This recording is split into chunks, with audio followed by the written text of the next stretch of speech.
Rhea মিলনি মাধ্যমিক বিদ্যালয়ের ষষ্ঠ শ্রেণীতে ভর্তি করার পরপরই যাতে বাইরে খেলাধুলা করতে যেতে না পারেন এজন্য বাড়িতে দেওয়া হলো 4 জন প্রাইভেট শিক্ষক।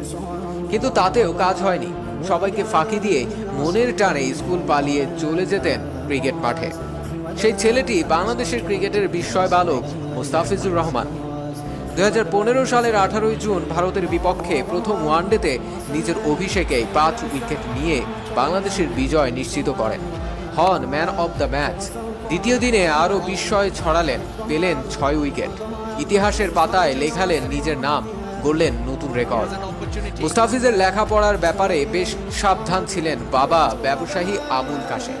তিনি চাইতেন ছেলে ডাক্তার বা ইঞ্জিনিয়ার হবে, কিন্তু সেই বাবা আজ আবেগ জড়িত কণ্ঠে জানালেন, আমার ছেলে এখন আর আমার নাই, ও এখন 16 কোটি মানুষের সন্তান।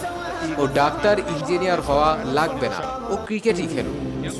সাতক্ষীরা থেকে 45 কিলোমিটার দক্ষিণে কালীগঞ্জ উপজেলার তারালি ইউনিয়নের তেতুলিয়া গ্রামে মুস্তাফিজের বাড়ি। মুস্তাফিজের জন্ম 1995 সালে সেপ্টেম্বরে। 4 ভাই ও 2 বোনের মধ্যে সবার ছোট তিনি।